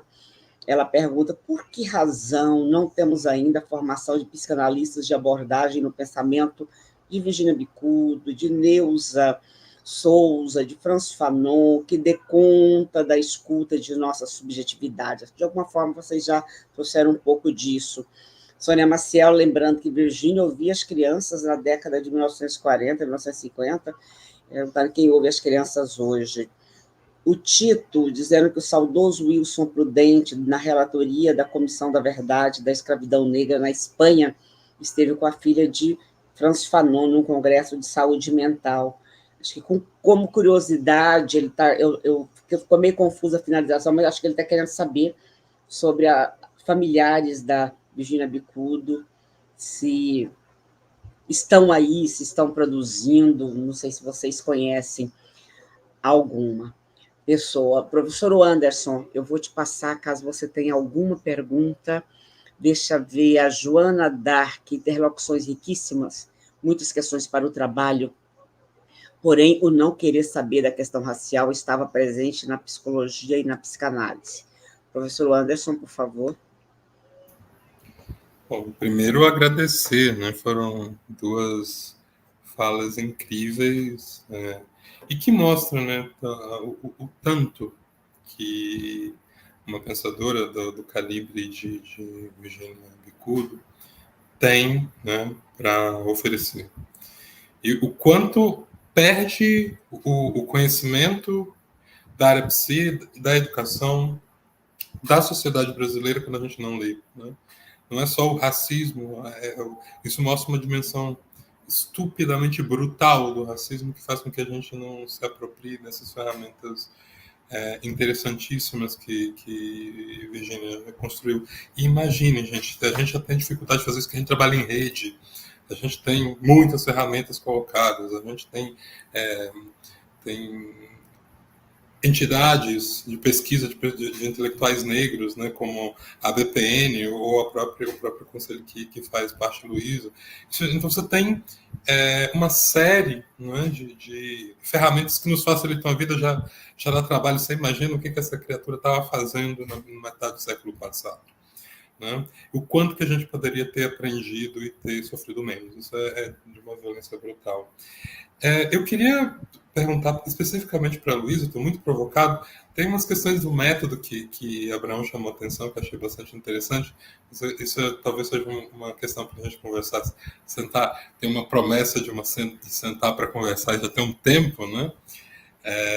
Mas essa questão do método me parece bastante interessante, que é um método que, enfim, ela sai, né, daquilo que a própria ciência social, da sociologia na ciência faz, mas ela sai também daquilo que a psicanálise faz e da ciência da educação faz. Ou seja, ela não, e muito menos nessa discussão sobre educação sanitária. Então, ela está mobilizando, ela está criando. Eu acho que esse é um ponto fundamental.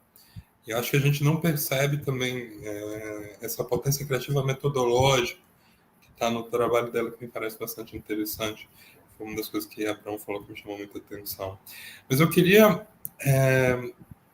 ouvir nas percepções de Luísa sobre essa imagem de infância que ela citou mais do que uma vez. Né? Se você pudesse falar um pouquinho mais para nós, que infância é essa, né? Que você percebeu na tua experiência, na tua escuta, no teu contato, na tua afetação intelectual da Virginia Bicudo. Seu microfone, Silvani. Tá, eu já passo para você, professora Luísa. O professor Carlos está trazendo aqui mais uma provocação, né? Se Virginia Bicudo fosse escrever hoje, como ela dialogaria sobre o despreterimento da jurista negra no Supremo Tribunal Federal? A psicanálise brasileira tem se ocupado no tratamento de incômodos e doenças que afetam diretamente, professionalmente, a saúde mental da população negra no Brasil? Não, acho que ficou bem colocado que não, né? Que não tem essa preocupação. Perguntando se a doutora Virginia Bicudo é lida, publicada, estudada nos cursos de psicanálise no Brasil, quais estratégias podemos adotar para introduzi-la nos currículos dos cursos de medicina. Bom, estou devolvendo para você, professora Luísa, e encerrando as perguntas, por favor.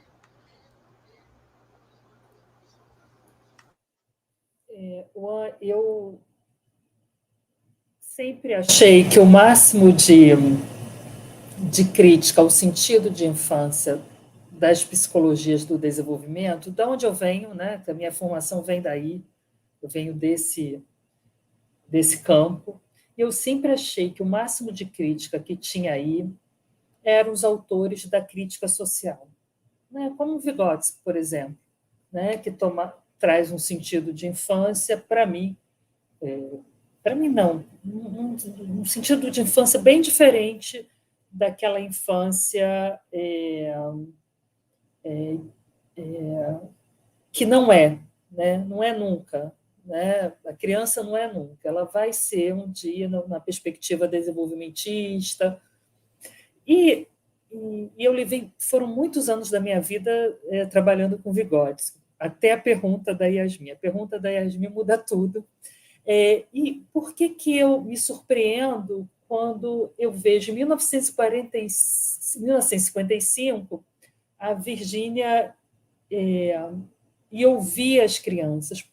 Porque exatamente a gente fala disso agora, né? Mas mais do que isso, né? Então tem uma questão metodológica aí, mas mais do que isso, para mim tem um sentido outro de infância, que é um certo entendimento de que a infância, como é que eu vou dizer, ela completa não é círculo, ela completa a espiral. Estou lembrando aqui da Lida agora. Ela completa a espiral da ancestralidade. Sabe? É assim que eu entendi na obra da Virgínia. E eu não sei mais se eu entendi na obra dela ou se ela me ajuda também a entender um sentido de ancestralidade que eu tinha dificuldade de entender, né?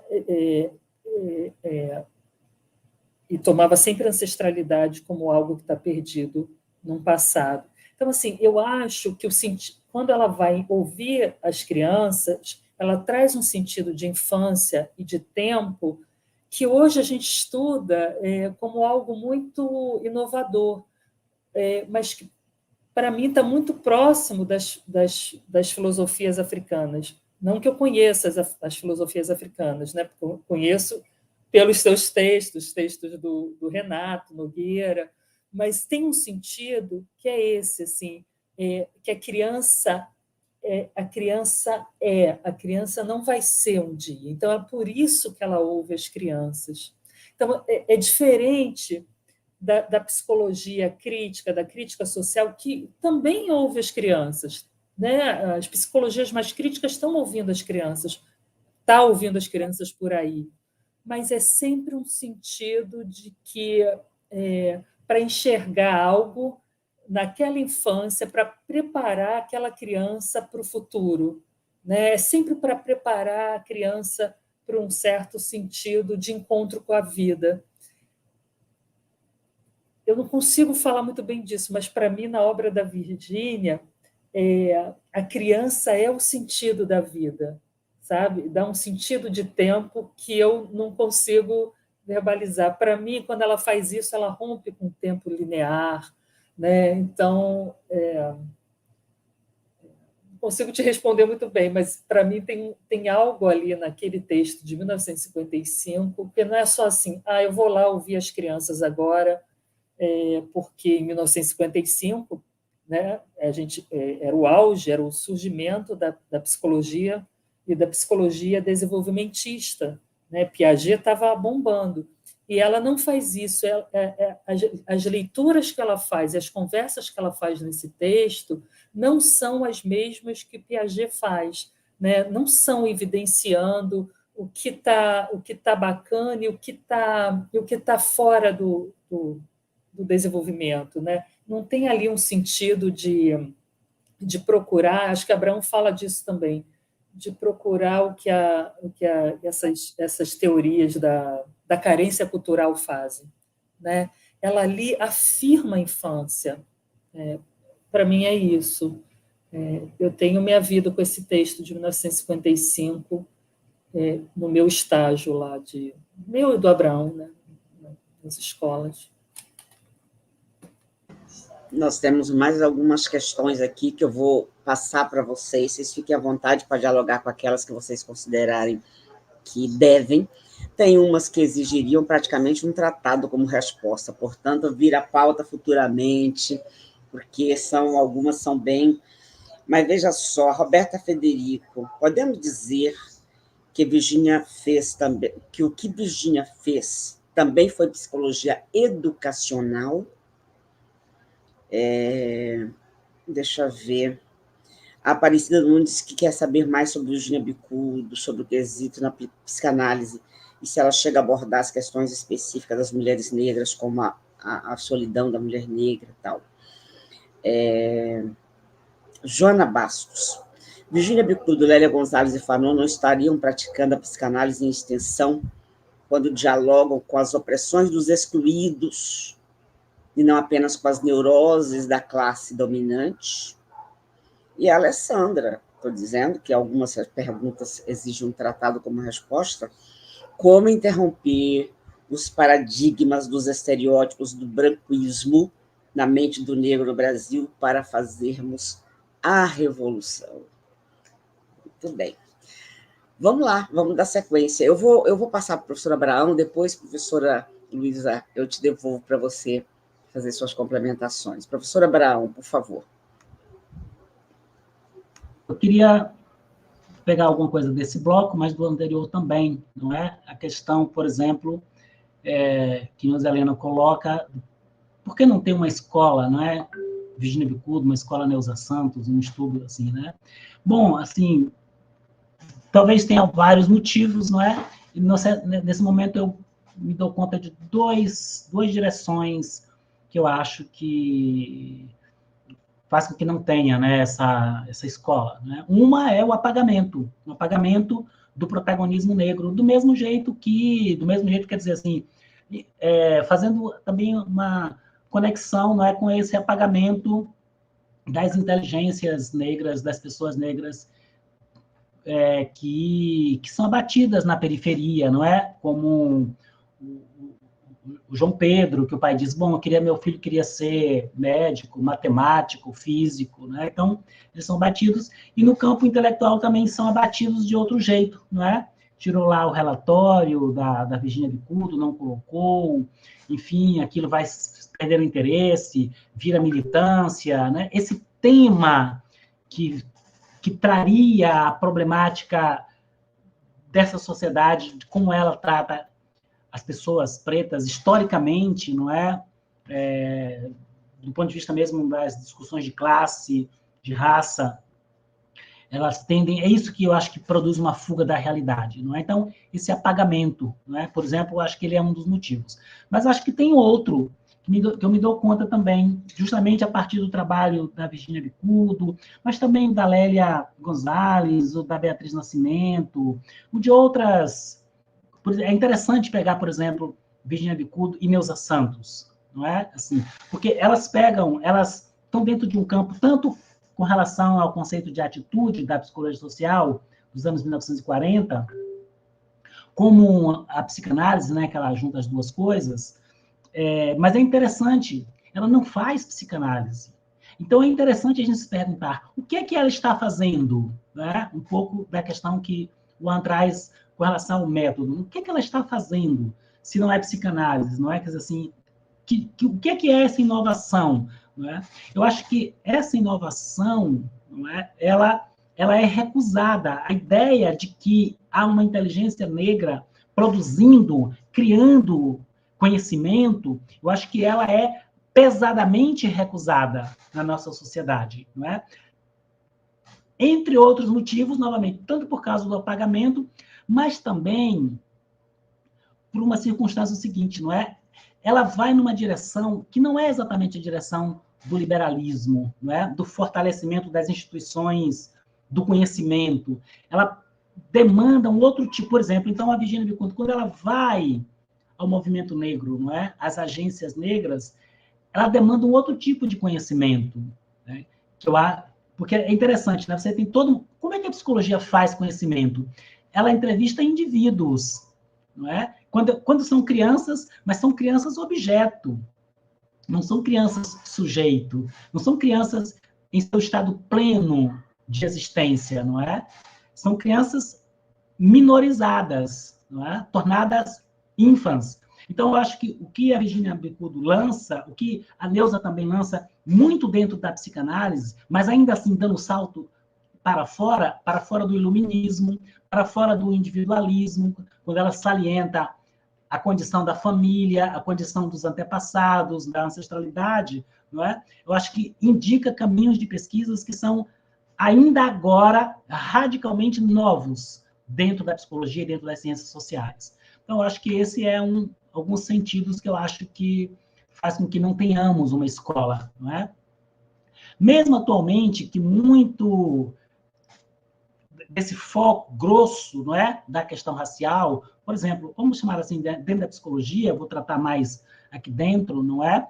Mas nós corremos o risco de que a questão racial ela seja vista, por exemplo, como um problema neurótico, como um problema edipiano, como um problema, novamente, marcado por todo o olhar construído por uma semiótica europeia minuciosamente estratégica, não é?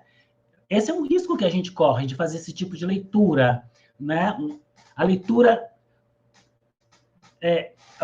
individualista da problemática racial, né? Por exemplo, né? Então tem alguns riscos que é isso, ou seja, ainda agora, apesar de toda essa exaltação da discussão racial, creio que tem um perigo que é de ser uma forma de integração na sociedade liberal e a questão racial propriamente, enquanto resistência negra, talvez não apareça, não é? Corre o risco. Né? Aí a questão também, vou pegar esse tema da solidão da mulher negra, não é? Eu acho que algumas dessas autorias, não é? A Virgínia, é interessante a gente pegar o trabalho biográfico que Janaína Damasceno faz, da Virgínia, não é? Outros trabalhos que estão aí aparecendo, para pensar, vamos dizer assim, a solidão da Virgínia. Não é? Acho interessantíssimo pensarmos a solidão da Neuza Santos. Acho interessantíssimo, e um pouco mais difícil, talvez, pensar a solidão da Lélia Gonzalez, a solidão da Beatriz Nascimento, a solidão da Carolina de Jesus. E acho que nós temos aí um material muito propício para nós pensarmos a solidão da mulher negra e a solidão da pessoa negra. Né? Porque todas essas personalidades que eu nomeei agora, elas estão muito bem inseridas. Virginia Bicucci está muito bem inserida. Né? O Anne falando, ela vai lá com a Melanie Klein, e não só com a Melanie Klein, com o Abraham, ela está bem, mas de onde aparece a questão de uma solidão da Virginia Bicudo? Não é? Ela está nesse carnaval de pessoas brancas, não é? Neuza Santos é médica, em 1980, imagina. Hoje, ela já estaria envolvida só de pessoas brancas, imagina em 1980, não é? Então, assim, tem uma solidão profunda. A experiência também que eu vivo como pesquisador dentro da universidade também traz uma experiência de solidão muito curiosa, que é o seguinte, que necessita a pesquisa, que a gente necessita perscrutar, que a gente necessita escutar. E acho que essas personalidades aí, elas podem nos ajudar, não é? Assim, Lélia, Virginia Bicudo, Beatriz Nascimento, eu tenho entendido que são como protetoras, benfeitoras, não é? São antepassados, são báculos que podem nos dar direção de pesquisa. Eu acho que é ultra necessário que a gente pesquise refinadamente, vagarosamente, essas personalidades daí do campo dessa produção. Obrigada, professor. Obrigada. Acho que você foi até mais longe do que o que a gente podia esperar nesse curtíssimo espaço de tempo. Muito obrigada. A Marilyn Hendricks nos acompanhando lá dos Estados Unidos, querendo saber como contribuir com o canal. Te mando, viu, minha irmã? Te mando aí. A Nilza Helena agradecendo ao professor Abraão, sem palavras para agradecer a riqueza e a reflexão da sua resposta. Gratidão. Perguntaram se tem algum documentário sobre Virginia Bicudo. Temos algum documentário? Tem alguns vídeos na rede, documentários exatamente eu não conheço, mas tem alguns vídeos sobre ela, inclusive na Sociedade Brasileira de Psicanálise de São Paulo tem um material bem interessante sobre ela. Ok. Professora Luísa, quer fazer alguma complementação, por favor? Rapidamente, eu acho que uma pergunta que Roberta Frederico fez sobre a psicologia, se a Virgínia, de alguma forma, fazia uma espécie de psicologia da educação, não foi isso? Né? Se a gente pensar que em 1940, 1950, né, a psicologia estava se formando a partir da educação, né, da orientação educacional, né, pensar também o que Virgínia faz, porque no texto de 1955, voltando à história da infância, ela está ali ouvindo aquelas crianças e tem um sentido também de formação subjetiva ali. Né? Então, é um método que não é um método de investigação, né? Que não é um método sobre o outro, mas é um método em que aquelas crianças estão ali também se formando subjetivamente. Então, assim, eu não sei se a gente pode chamar de psicologia da educação, né? Mas tinha um sentido ali de formação subjetiva, para mim, no exercício que ela faz. De psicologia da educação, tal como a gente conhece a definição, as coisas se complicam, porque a psicologia da educação é uma das grandes signatárias da instrumentalização do racismo nas escolas, né? É um dos grandes campos de saber que faz isso. Eu queria só falar rapidamente também da solidão da mulher negra e para mim, do sentido de intelectual negra, como a Luísa Barros define para a gente, sabe? Do sentido de intelectual negra que vai encontrar os seus, vou usar uma expressão da Conceição Evaristo, para fazer funcionalizar de outra maneira a vida do povo negro. Então, assim, ao mesmo tempo que é uma inovação metodológica, é uma estratégia política também, e me parece de sobrevivência da Virgínia, encontrar os povos negros, encontrar um coletivo negro como a Frente Negra Brasileira. Né? Em 1941, quando a Frente Negra já havia sido desfeita, as pessoas estavam sendo perseguidas. Né? Então, depois a Lélia vai ser fenomenal quando vai escrever o gênero na raça nos movimentos negros. Né? Então, tem um sentido para mim de intelectual que Luísa Barros traz para a gente, de intelectual negra, que é esse de um sentido de fazer funcionalizar de outra maneira a vida do povo negro. Eu acho que aí a gente vai aprendendo com Virgínia, com Lélia, qual o caminho diante dessa solidão, né? Diante o caminho a encontrar os nossos, os coletivos. Não sei, penso um pouquinho por aí. E pensa bem, professora, e pensa muito bem. Por favor, professor Anderson, estou te devolvendo para você encerrar para nós, por gentileza. Queria terminar agradecendo, né, a cada um que esteve conosco aqui essa noite. Uma alegria poder estar terminando esse novembro, né, com uma discussão tão bonita sobre essa que, se a gente tiver prestado atenção no que acabou de ver aqui, talvez seja uma das mais importantes das teóricas dos começos do debate racial desse país, e que a gente, infelizmente, conhece tão pouco. Acho que é uma maneira interessante de pensar que a consciência negra, né, que a gente celebra em novembro, é também um momento de perceber essa noção de ancestralidade que a gente tanto festeja, né? E que essa ancestralidade não toma forma se a gente não for atrás daquilo que tentaram nos tomar, né? Eu acho que esse é um ponto importante. E com isso, então, queria agradecer por essa bonita potência de de partilha, né, que Luísa Oliveira querida, Abraão Santos querido, né, e a generosidade sempre de Silvani possibilitaram nessa noite que a gente tenha saído daqui com vontade de procurar, né, saber mais, procurar ler. E é muito importante que a gente leia essas mulheres. Elas escreveram para nós, elas escreveram por nós, né? E não tem nada que impeça que a gente entre em contato com elas, não ser o próprio racismo. A gente viu a porta aberta, vamos entrar, vamos lê-las, porque são muitas, né? E ver o que tão bonito e potente, né? Autores como Virginia Leone Bicudo deixaram para nós.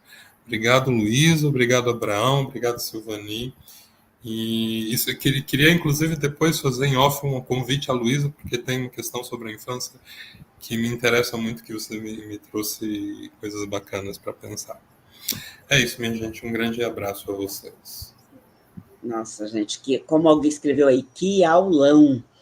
E como o professor Anderson sempre diz quando ele vem tratar de livros, é provocação, viu, gente? Não esgotamos o Gira Bicuda aqui nesse tempinho de 2 horas, porque não é possível esgotar.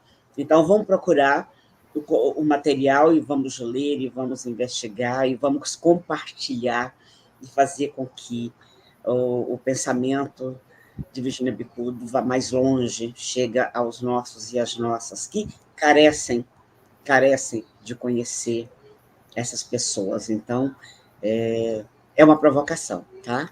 Vocês vão procurar o material para ler e vão compartilhar também. Muito obrigada. Marilyn Hendricks, muito obrigada pela contribuição aí para o canal, muito obrigada. Marilyn sempre nos acompanha lá dos Estados Unidos, ela fala português e está sempre aqui acompanhando o canal também, eu só posso agradecer.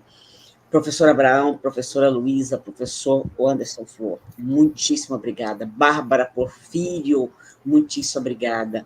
E a vocês, afronautas, a cada uma de vocês, muitíssimo obrigada. Esse canal existe por vocês. E como eu sempre digo, autocuidado e cuidado mútuo são ferramentas que nos trouxeram até aqui. Pratiquemos. Aguardo vocês sábado às 15 horas, tá? Teremos programação sábado às 15 horas, é o Dia Nacional do Samba.